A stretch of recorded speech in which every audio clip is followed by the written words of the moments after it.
Queridos irmãos, a paz do Senhor Jesus Cristo, é com muita alegria. Mais uma vez estou aqui com vocês e eu tenho esse prazer de compartilhar sempre a pré-aula da nossa lição bíblica dominical. Queridos, nós já estamos aí avançando, cada aula que nós aqui ministramos, cada aula que compartilhamos o conhecimento, é de suma importância e nós entendemos que o Espírito Santo vai nos dando a direção, vai nos conectando cada vez mais, nos aproximando e nos fazendo a entender o que Deus tem para nós e o que temos aprendido nessa pré-aula. Mas antes de tudo, dois recados aqui sempre eu deixo para você, professor, para nós professores, para você que gosta da palavra de Deus, de ensinar.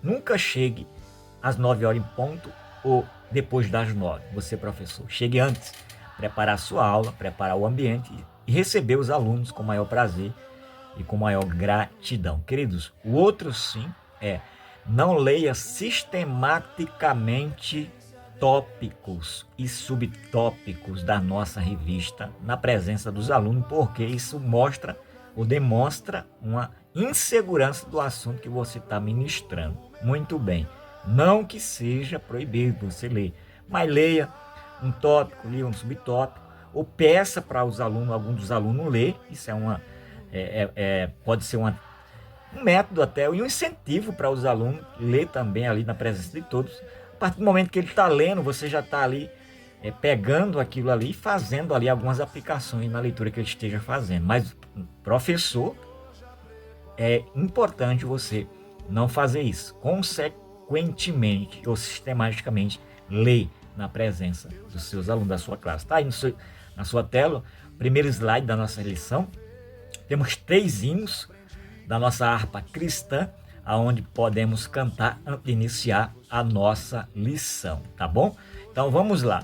Nós estamos já na lição de número 6, aí está na sua tela o sumário da nossa revista, é muito importante, tá? Da nossa lição, das nossas lições, é o sumário com o tema central, a Igreja dos Gentios, tá? E são 13 lições sistematicamente, onde nós estamos estudando de uma forma, aprendendo com o apóstolo Paulo, tremendamente. Meu Deus, isso até eu fico assim preocupado comigo mesmo, porque o que Paulo mostra no ensinamento da palavra de Deus, aí enfrentando desafios e indo para cima sem nenhum recuo, é só a graça do nosso Deus mesmo. Então tá aí a lição de número 6 com esse tema que vai ser estudado dia 9 no terceiro trimestre agora, dia 9, domingo, dia dos pais. Isso mesmo, a suficiência da graça na cidade de Corinto. Queridos, é uma lição extraordinária. E olha o que diz o texto áudio da nossa revista, tá? Porque eu sou contigo, isso é Deus falando, eu sou contigo, e ninguém lançará a mão de ti para te fazer mal. Imagine Deus falando com você dessa natureza. Meu querido, não tem nenhuma questão de dúvida que nós vamos para cima quando isso acontece. Ninguém vai lançar mão de você, Paulo, tá? Nem vai te fazer mal, pois tenho muito povo nessa cidade. Capítulo 18 de Atos dos Apóstolos, versículo 10. Verdade prática diz: a graça de Deus é suficiente para sustentar o crente em meio às adversidades. Eu me lembro que quando eu estava na pós-graduação, estudando sobre a vida do ministério de Paulo e também estudando outras matérias ali na pós-graduação, querido, foi tremendo. Eu lembro de um pastor que ele dizia: olha, a graça de Jesus é suficiente para nós. E eu me lembrei disso aqui, de fato, no curso teológico, na pós-graduação, quando eu estava ali naquele seminário. Queridos, então não temos dúvida, Jesus falou com Paulo, Paulo não teve nenhuma, assim, preocupado, e com certeza, quando Deus falou isso com Paulo, ele dá a entender que ele estava ali numa fase de preocupação muito grande por ver a cidade mergulhada no pecado, tá? Leitura bíblica em classe, você pode ler Atos capítulo 18, do verso 1 ao 11, tremendamente, falando da segunda viagem de Paulo, missionária, E nós vamos ver, queridos, aqui nos tópicos e subtópicos que Deus tem para nós, tá? A palavra-chave é suficiência. Então, a suficiência da graça do Senhor Jesus é importante e é muito importante para nós. A introdução diz assim: a fundação da igreja em Corinto, narrada em Atos capítulo 18, revela um momento decisivo da missão cristã, no qual a graça de Deus se mostra plenamente suficiente em meio a adversidades intensas, em uma cidade marcada pela imoralidade e pelo pluralismo religioso. O apóstolo Paulo experimenta o sustento divino para preservar e anunciar o evangelho com fidelidade. Este episódio ensina que, mesmo em contextos, olha que interessante, mesmo em contextos desafiadores, a graça do Senhor capacita seus servos a permanecer firmes e frutificares. Queridos, é interessante pensarmos nisso, tá? Há momentos na nossa vida que nós queremos desistir, há momentos na nossa vida que nós queremos parar, mas aí vem a graça de Deus sobre nós, o Senhor derrama a graça de Deus e nós vamos para cima, marchamos. Temos os 3 objetivos da nossa lição. Primeiro objetivo da nossa lição está aí, é conduzir o aluno, a nossa classe, a compreender Corinto, a cidade de Corinto e os desafios do evangelho.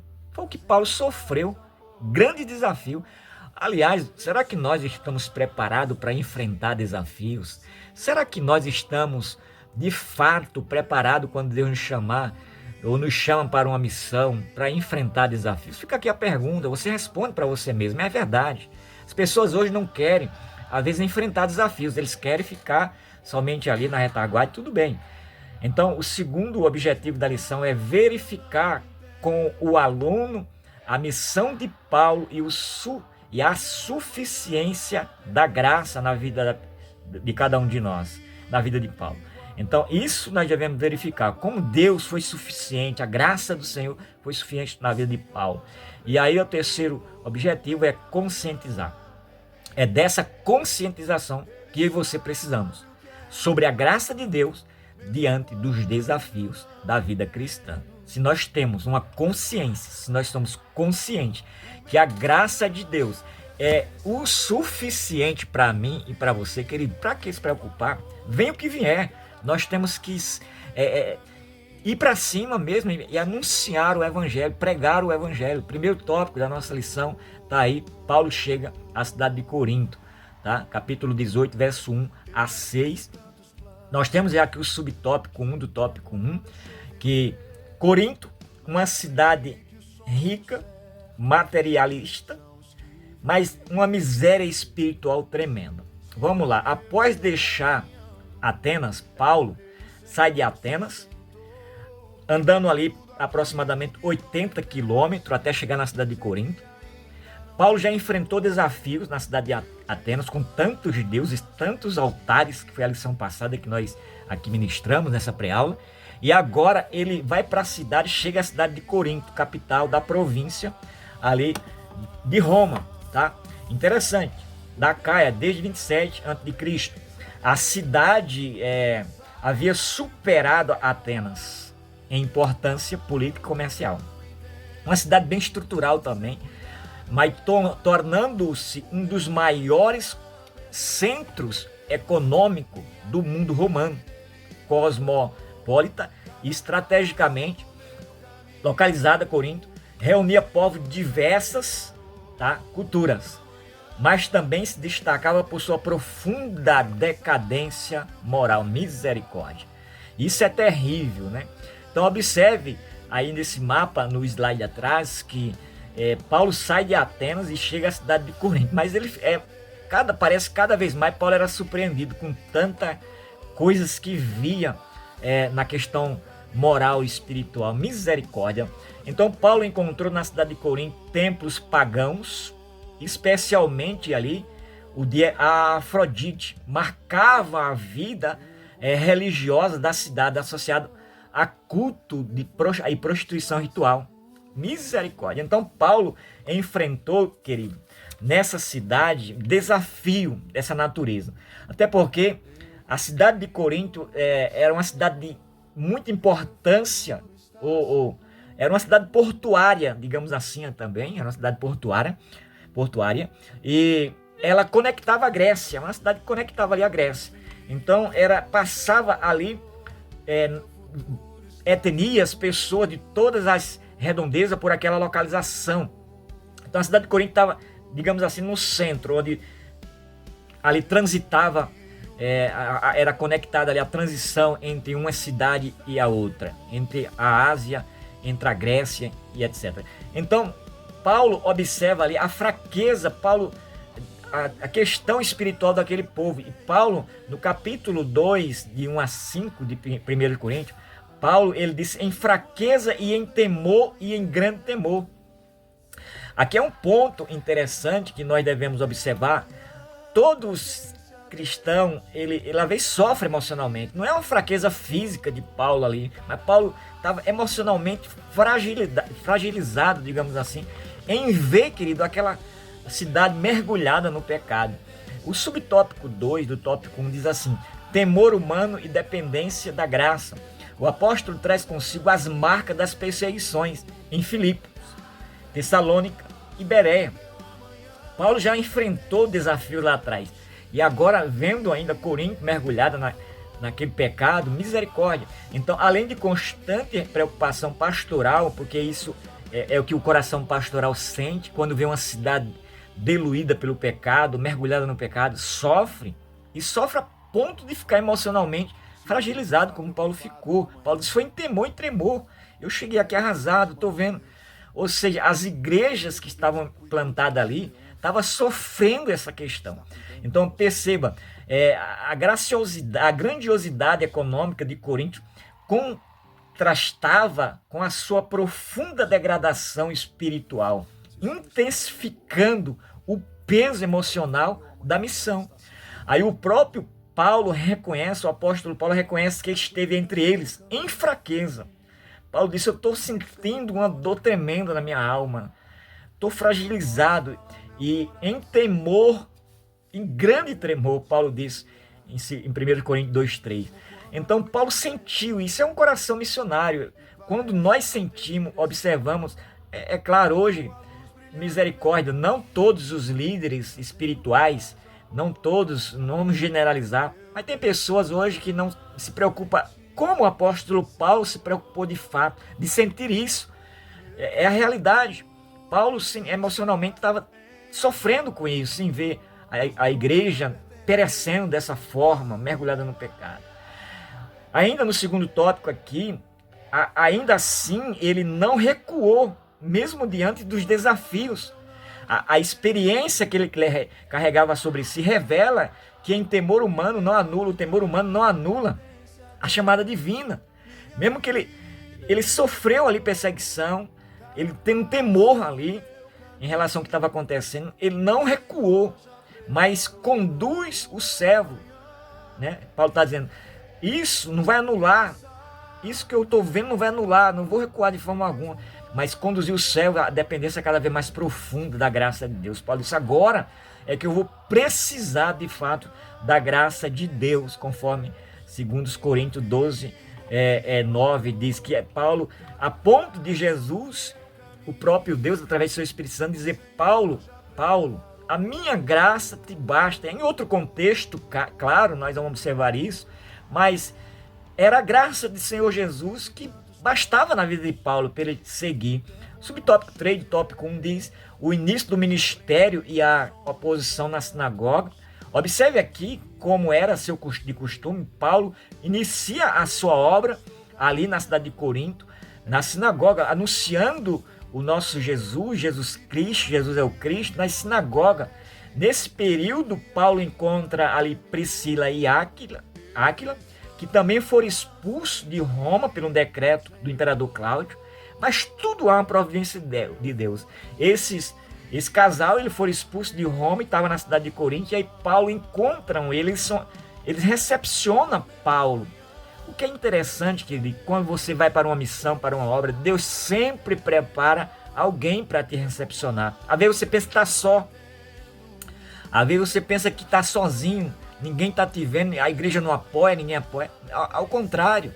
E aí Paulo começa a trabalhar com eles ali na fabricação de tendas. E nós vemos que Paulo, ele não queria trazer um peso para a igreja. Ele não queria viver dependentemente da igreja. Não que ele não quisesse, porque o obreiro é digno do seu salário. Mas Paulo disse, não, eu vou trabalhar. Eu não quero pesar aos meus irmãos. Não quero pesar, trazer um peso para a igreja. Paulo vai trabalhar ali com Áquila e Priscila. E nós vemos que eles trabalham muito ali junto. E depois o que acontece? Paulo aqui, ele recebe depois Silas e Timóteo, chega trazendo notícia ali, animadoras até, e apoio das igrejas da Macedônia, porque os irmãos ficaram sabendo que Paulo estava na cidade de Corinto. E aí chega agora Timóteo e Silas também ali. E Paulo agora começa a se dedicar, porque ele começou a ter o apoio da igreja. Timóteo e Silas disse, não, Paulo, nós estamos contigo. A igreja, nós estamos trazendo aqui boas notícias, porque a igreja mandou dizer, prega o evangelho. Aí Paulo passa, isso aqui me arrepia, eu me emociono. Paulo agora passa, querido, a dedicar-se integralmente ali à palavra de Deus, anunciando ali na sinagoga a palavra do Senhor Jesus Cristo, glória a Deus. É verdade. Então, contudo, a oposição cresceu, o judaizante ali, a oposição cresce, né, e impede de Paulo continuar pregando na sinagoga, mas não impediu do evangelho ser pregado, aí preparando o caminho para uma nova etapa. Ou seja, quando uma porta se fecha para o evangelho, outra porta Deus abre. Os próprios judeus o expulsam Paulo de pregar ali na sinagoga, ali onde ele iniciou seu ministério em Corinto. Mas aí Deus abre outra porta. De que forma? Coisa linda, querido.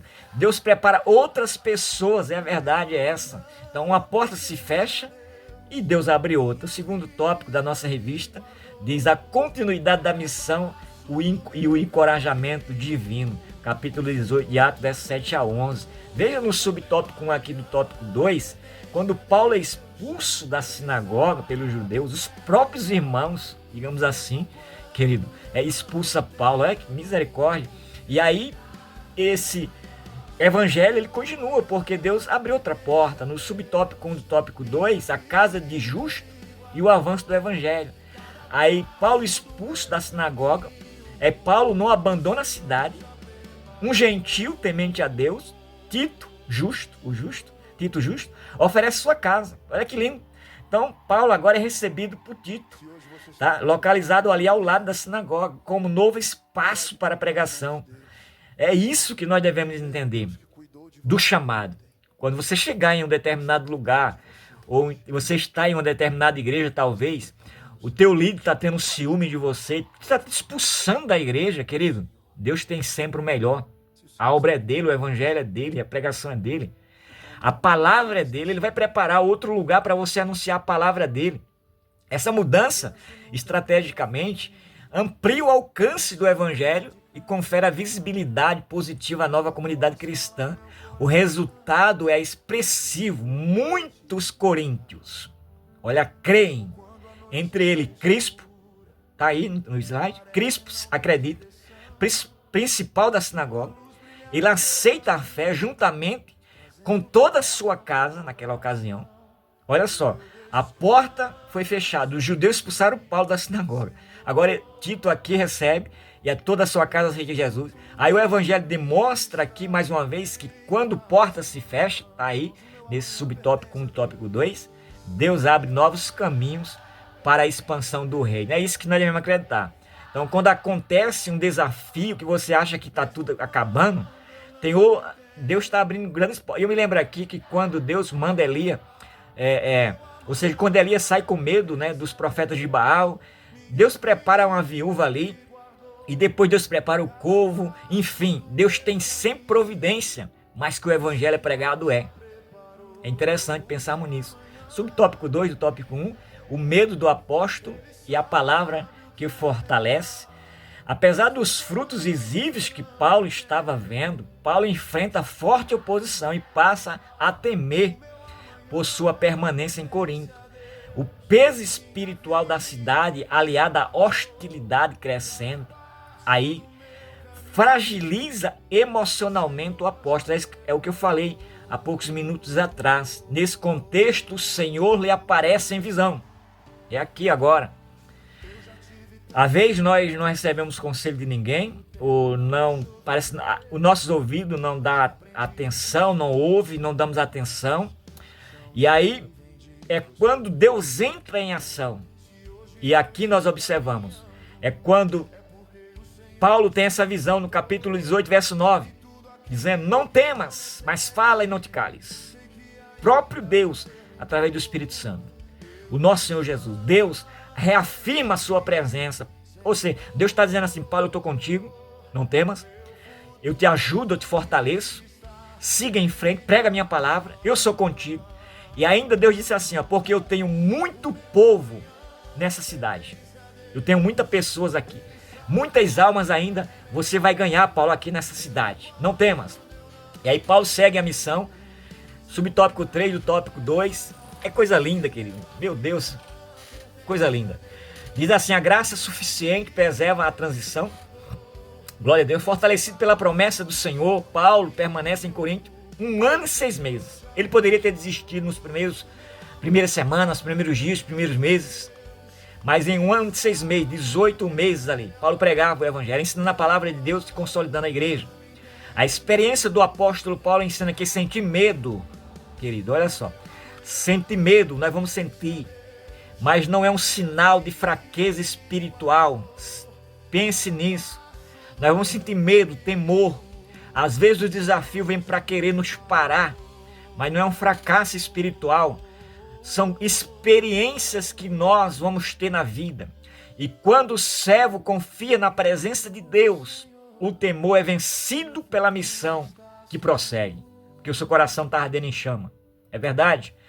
Contudo, a fidelidade de Paulo não livraria de novos conflitos. É verdade? A consolidação da igreja em Corinto logo despertaria reações mais intensas, culminando no julgamento do apóstolo diante de Procônsul Gálio, episódio que revelará a soberania de Deus até mesmo nos tribunais. Deus está com Paulo naquela ocasião.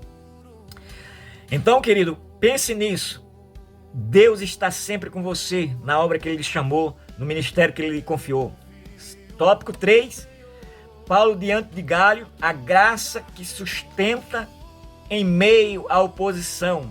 Paulo é expulso ou é acusado novamente ali.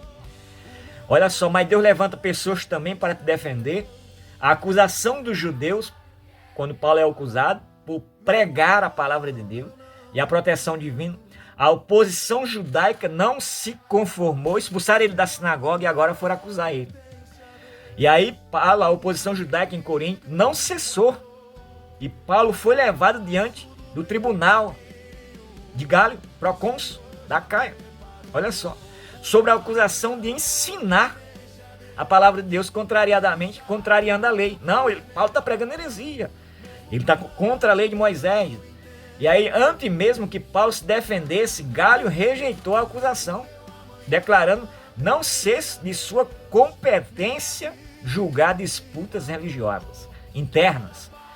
Ao expulsar os acusadores do tribunal, o governador confirmou, sem o saber, a promessa do Senhor, que ninguém faria mal ao apóstolo Paulo. Aqui se confirma a promessa de Deus. Assim, Deus usou a autoridade civil para preservar a obra missionária. Coisa linda, né? No subtópico 2 aqui, como eles não conseguiram acusar, espancar Paulo mais, acusar Paulo de outras coisas a mais que não tinham do que acusar, o que é que eles fazem? Ele começa a espancar Sóstenes, e o alcance da graça. Após a decisão de Gálio, Sóstenes, principal da sinagoga, foi espancado diante do tribunal. O que eles fizeram? Espancando aqui um homem, sem que o procônsul intervesse nisso. Embora o texto não detalhe as motivações e episódios aqui revelados na instabilidade da oposição humana, posteriormente, Sóstenes é citado como irmão em Cristo. Já que nós não conseguimos acusar Paulo de nada, nem vamos espancar ele, vamos pegar aqui qualquer um. Mais ou menos assim. Vamos pegar aqui só. Esse que também está dizendo que é crente, o cristão, vamos espancá-lo aqui. E aí, se confirmada essa transformação, reforça o poder do evangelho, capaz de alcançar até mesmo os seus opositores. Eram uns homens que não se conformavam, querido. Queria de todo jeito prejudicar a vida do apóstolo Paulo. A suficiência da graça na experiência de Paulo. Em Corinto, Paulo viveu intensamente a suficiência da graça de Deus, em meio aqui à fragilidade, pressões e oposição. Paulo aprendeu sobre o poder de Deus que se aperfeiçoa na fraqueza, é verdade. A cidade marcada pela decadência espiritual tornou-se um campo fértil para a manifestação da graça. Sustentado pelo Senhor, Paulo permaneceu ali 18 meses, como já falamos, mas aqui nesse subtópico 3, do tópico 3 fala também. Assim aprendemos que não é a ausência de lutas, mas a presença da graça que nos mantém firmes. Como Paulo, somos chamados a confiar que a graça de Deus é suficiente para nos sustentar em qualquer circunstância. Meu amigo, meu irmão em Cristo, não desista, não desanime. Deus tem grandes obras a fazer através de você. Chegamos aí em mais uma pré-aula nossa. Eu espero que o Espírito Santo te use, professor, cada vez mais com empolgação, mais uma empolgação do impulso espiritual para contagiar os teus alunos. E você que tem uma chamada ardente, não desanime, não desista. Talvez você já quer desanimar de ir para o missionário, para o trabalho missionário, para o trabalho que Deus te confiou. A conclusão diz assim: a experiência de Paulo em Corinto ensina que a missão cristã aqui exige coragem sustentada pela graça e discernimento para anunciar a verdade. Eterna e contexto marcado por profundas mudanças. Que aprendamos hoje com Corinto a confiar plenamente na graça divina, proclamando o evangelho com fidelidade doutrinária e sensibilidade pastoral. Sensibilidade é uma das coisas que o pastor precisa ter. Se não tiver, vai ficar uma coisa mais ou menos secularizada e costumeiramente falando. Misericórdia. Tem que ter sensibilidade. Você olhar para uma decadência da vida de alguém, no lugar que você está, e sentir essa paixão, essa misericórdia no coração. Sensibilidade pastoral e o amor genuíno, certos que a graça de Deus continua sendo suficiente para sustentar e fazer frutificar em qualquer tempo, em qualquer lugar onde você esteja. Aí está as perguntas relacionadas à nossa pré-aula, à nossa lição, essa lição número 6. Que Deus te use, que Deus te dê graça cada vez mais. E eu quero agradecer você por ter ficado até esse momento conosco aqui, ter ficado junto e aprendemos junto. Que Deus nos use, que Deus encontre guarida em nossos corações e possamos anunciar o Evangelho. Deus abençoe a sua vida em nome de Jesus Cristo. Amém. Se o Senhor está comigo hoje, então o meu amanhã também está seguro em tuas mãos. Quando penso no caminho à frente e não sei por onde caminhar, tua voz fala ao meu coração: filho, eu vou te guiar. Mesmo quando a noite é escura e parece não ter direção, tua luz brilha no meu caminho, trazendo paz ao coração. Eu descanso em ti, Senhor. Meu futuro está em tuas mãos. O meu amanhã pertence a Deus. O meu amanhã pertence a Deus. Ele sabe o que é melhor. Mesmo quando eu não entendo, seu cuidado é maior. O meu amanhã pertence a Deus. Minha vida Ele guardou. Cada passo do meu caminho o Senhor já preparou. O meu amanhã pertence a Deus. Ele sabe o que é melhor. Mesmo quando eu não entendo,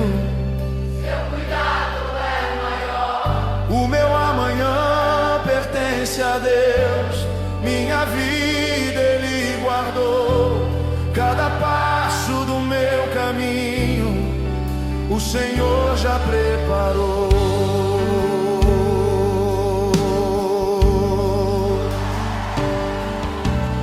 Eu já tive tantos planos que o tempo não deixou viver, mas aprendi que os sonhos certos são os que vêm de você. Se hoje eu estou caminhando, é porque o Senhor me sustentou. E tudo aquilo que prometeste, sei que ainda não